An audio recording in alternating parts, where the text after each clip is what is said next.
Hola gente del sistema, hoy vamos a hacer un repaso completo desde lo que son las proyecciones paralelas, desde cero, para entender cuáles son los tipos de proyecciones que vamos a utilizar en sistemas de representación gráfica. En este caso vamos a ver las proyecciones paralelas y por eso estamos al aire libre, donde vamos a aprovechar la luz del sol y las sombras para entender de qué se tratan. Como el sol está tan lejos de nosotros, vamos a considerar y se considera que los rayos solares, cada uno de los rayos son paralelos entre sí, con lo cual, como vemos aquí, las proyecciones que van a realizarse con las sombras del sol van a trasladarse paralelamente al plano del cuadro. Aquí lo que tenemos es un hexaedro regular, o sea un cubo, y lo estamos proyectando con una de sus caras planas paralelas al cuadro de plano de cuadro. Como la cara frontal es paralela al plano de cuadro y las proyecciones son perpendiculares a este plano de cuadro y paralelas entre sí, vamos a ver que, por ejemplo, este eje, que es el de la profundidad del cubo, va a verse representado por un punto en el plano de cuadro.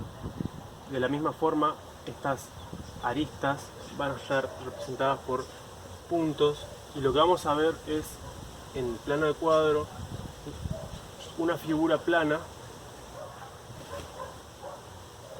en verdadera magnitud. Este tipo de proyección paralela se llama ortogonal y es el sentido inicial para entender lo que es el sistema Monge y cualquier otro tipo de sistema de vistas planas. Como ven, las proyecciones son en su verdadera magnitud. Eso nos permite entender el objeto y representarlo lo más real posible. Si vemos algún otro ejemplo, un cuerpo cualquiera, aunque yo lo aleje, como sus proyecciones son planas, la magnitud del dibujo es la misma. Y eso es importante en lo que son las proyecciones paralelas, que no importa la ubicación del observador, sino que siempre se va a representar con proyecciones paralelas. Cada vez que generamos una vista nueva del sistema Monge, lo que estamos haciendo es rotar este objeto respecto de estos tres planos que contienen a los cuerpos tridimensionales en el espacio, ¿sí? Un plano aquí, otro plano aquí y un plano en la base. Y por más que se giren las vistas en los diferentes planos, siempre sus representaciones van a ser ortogonales en el plano del cuadro. Y eso en un principio es todo respecto a lo que son las proyecciones paralelas ortogonales. Siguiendo con lo que son las proyecciones paralelas, cuando el objeto se encuentra con un ángulo diferente a una de sus caras planas paralelos al plano de cuadro, sino que se lo encuentra girado, las proyecciones siguen siendo paralelas, pero lo que vemos acá es que se empieza a percibir la sensación de tridimensión en el plano de cuadro. Acá tenemos dibujados los tres ejes, corresponden a las tres dimensiones que vamos a representar, y en este tipo de representación que tenemos en este caso, estamos hablando de las axonometrías, porque empezamos a trabajar con los ejes.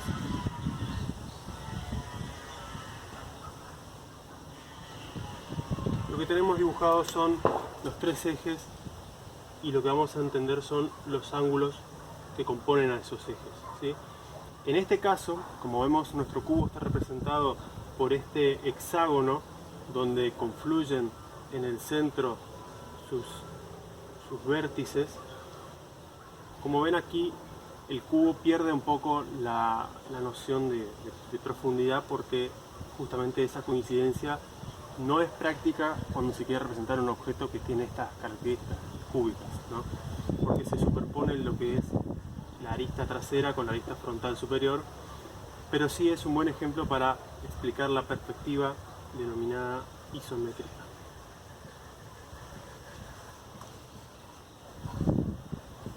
Se llama isométrica porque estos tres ángulos son iguales, en este caso son de 120 grados entre los tres ejes, y respecto a nuestra regla paralela a nuestra línea horizontal, vamos a dibujar en el tablero esta perspectiva con una escuadra de 30 grados, como ven aquí, 30 grados a un lado y 30 grados al otro.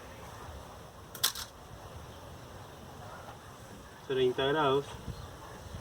Por eso muchas veces esta perspectiva se llama isométrica 30-30, porque tiene los dos ángulos de 30 grados.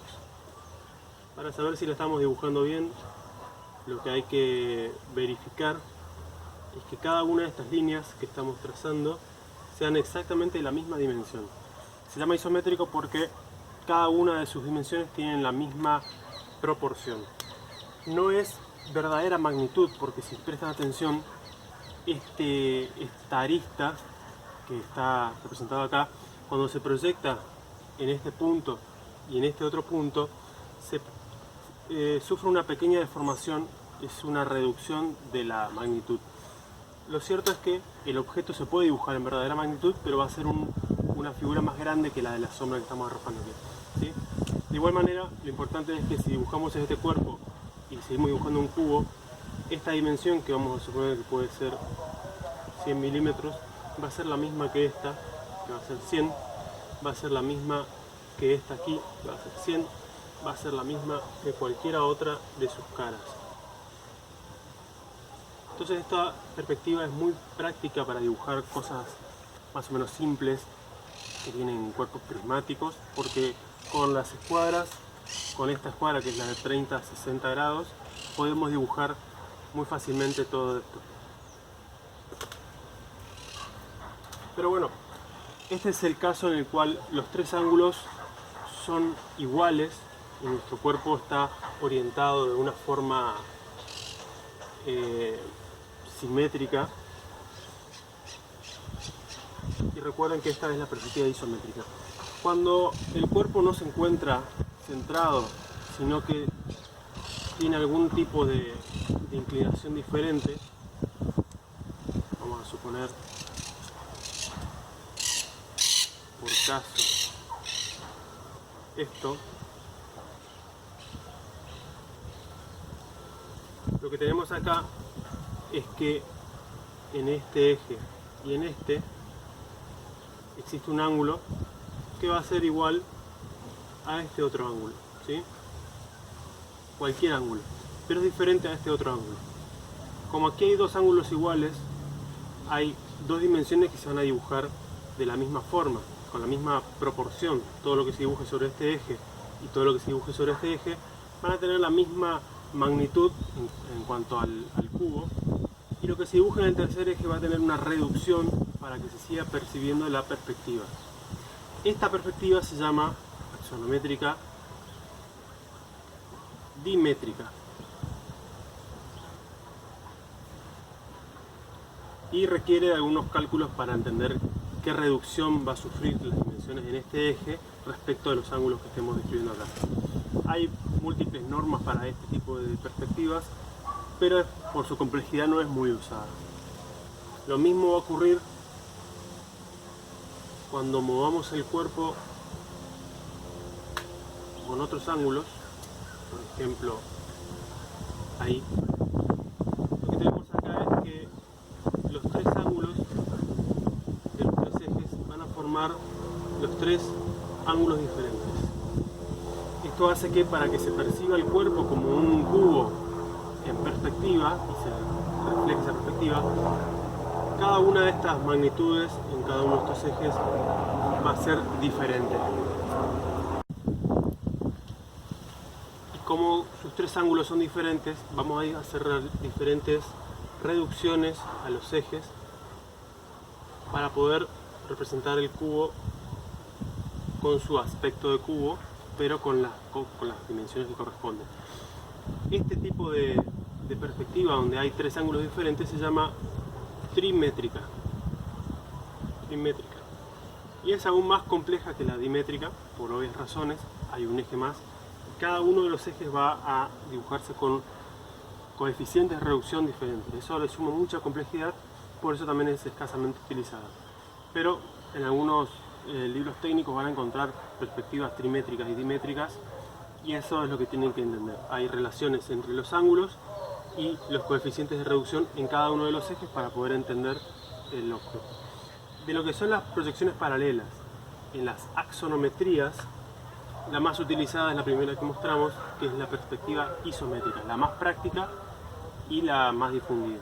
Muy fácil de utilizar, muy fácil de dibujar, y recuerden que el cubo es un buen elemento para poder verificar que estamos dibujando bien la perspectiva. Entonces, cuando empecemos a dibujar, representemos un cubo y ahí verifiquemos que lo estamos haciendo bien o que está habiendo algún error en nuestro dibujo.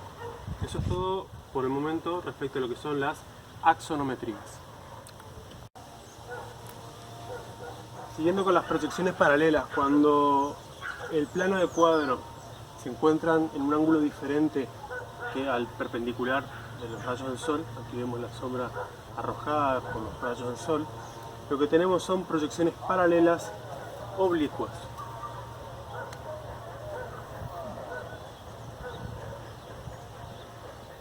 Y esto nos permite dibujar un objeto cuya cara plana se encuentra paralela al plano de cuadro. Vamos a poder dibujar esa cara plana en su verdadera magnitud y sin deformaciones. Quiere decir que los ángulos que componen esa cara plana forman 90 grados. Los dos ejes de la cara frontal dibujan 90 grados.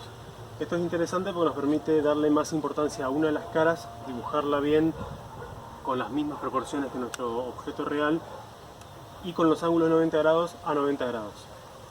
Para que se entienda la profundidad y el sentido de la perspectiva, el eje de las profundidades, como ven aquí, va a tener un ángulo diferente a 90 grados y sus dimensiones del cuerpo en esa profundidad van a sufrir una reducción. Existen varias combinaciones de ángulos y de coeficientes de reducción. Muchos son para lograr diferentes resultados, diferentes sensaciones, o darle más o menos importancia a las caras que queremos mostrar secundariamente. Pero, por ejemplo, en los ángulos tenemos 30 grados, 45 grados o 60 grados. Y en lo que son las reducciones, suele ser desde la mitad de la dimensión en este eje. Por ejemplo, si esto tiene 100 milímetros, dibujamos 50 milímetros aquí, pueden ser 2/3 de esa dimensión en esto, o bien puede ser 3/4. Estos son simplificaciones de lo que son similares a las otras perspectivas que vimos. Son objetos mucho más simples, y lo que tiene es que lo podemos dibujar con nuestras escuadras. Aquí vamos a poner la de 30, la de 45 o la de 60 para dibujar ese otro eje. Y recuerden que no se puede dibujar esta profundidad con la misma magnitud que la vista frontal, porque va a aparecer un prisma de base rectangular mucho más alargado de lo que es este cubo. Entonces es importante buscar el equilibrio entre las reducciones y los ángulos. Muchas veces hay que probar diferentes combinaciones para ver, dependiendo de nuestro objeto, cómo se lee y cuánto queremos que se vea una cara relativa. Este tipo de perspectiva paralela oblicua se denomina caballera frontal. Si recuerdan, cuando dibujan letras y quieren dibujar letras corpóreas, la forma más simple en la que uno suele dibujar, la más intuitiva, es con la cara frontal en su verdadera magnitud o en sus proporciones correctas, y la profundidad empíricamente uno lo va haciendo de una forma muy intuitiva, aunque sin saberlo, con algunos de estos ángulos, con uno muy parecido, y algún tipo de reducción. Caballera frontal es este tipo de perspectiva oblicua donde queremos darle mucha más importancia a la cara frontal para describirla. Podemos utilizarla muchas veces con un corte cuando queremos mostrar qué ocurre dentro del muro, y en la profundidad mostramos la continuidad del muro, pero nos centramos en los detalles de proporciones reales de ese corte. Es muy útil para ese tipo de cosas, o cualquier otra donde queramos darle mucho detalle a la cara frontal. queremos darle más importancia a la cara superior del cuerpo, por ejemplo, cuando queremos mostrar una construcción, podemos mostrar tanto el interior de una habitación como una construcción entera, lo que hacemos es dibujar la vista superior en su verdadera magnitud y con los ejes a 90 grados entre sí. Quiere decir que si esto fuera una construcción, podemos dibujar los muros con su peso real, su forma real, y lo que hacemos es, a la altura de este cuerpo, aplicarle un coeficiente de reducción. En el caso de este tipo de perspectiva, que se llama, dentro de las oblicuas, es la perspectiva militar, porque inicialmente se utilizaba para dibujar cuarteles, eso dice la historia. También se utiliza mucho para en planos turísticos, en planos donde hay que ilustrar cómo es una edificación sin ocupar mucho espacio, se suele usar este tipo de perspectiva. Lo que hacemos es, dependiendo de la rotación de nuestro cuerpo, que tanto va a estar girado, se puede intercalar en este lado 30 grados, pero en el otro, para mantener la proporción y los ángulos internos de 90 grados, 60 grados, ¿sí?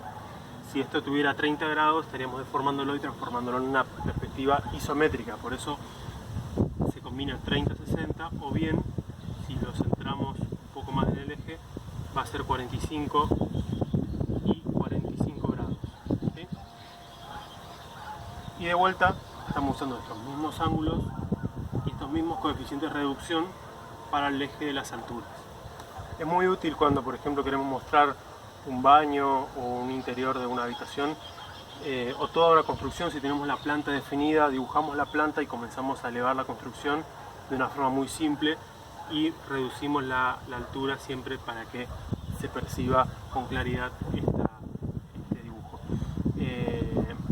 Estamos creando, con todos estos métodos, estamos creando la ilusión de las tres dimensiones en un plano de cuadro. Eso es lo importante y por eso tenemos diferentes caminos para lograrlo. Este procedimiento de las perspectivas oblicuas, tanto la caballera y la militar, tiene esas virtudes de que nos permiten darle mayor importancia a una de las caras, dibujarla con mayor precisión, con mayor exactitud, sin las deformaciones de la perspectiva, y trasladamos esas deformaciones de las perspectivas al eje que menos nos importa en este caso, o que más fácil es dibujar o que menos información nos aporta. En un principio, esto sería todo respecto a lo que son las proyecciones paralelas oblicuas, pero un breve repaso. Vimos, dentro de lo que son las proyecciones paralelas, vimos las ortogonales, que son las que nos permiten dibujar en el sistema Monge. Vimos las axonométricas, donde estaban incluidas la isométrica y también la dimétrica y trimétrica, no hay que olvidarse. Y tenemos las oblicuas, que es donde están la caballera, frontal y la militar. Todo esto son proyecciones paralelas. Luego vamos a comparar con las proyecciones cónicas, que son las diferentes, que es más similar a como ve el ojo humano. Pero bueno, esto es el conjunto de las proyecciones paralelas, que es el tema de esta semana. Así que eso es todo por hoy.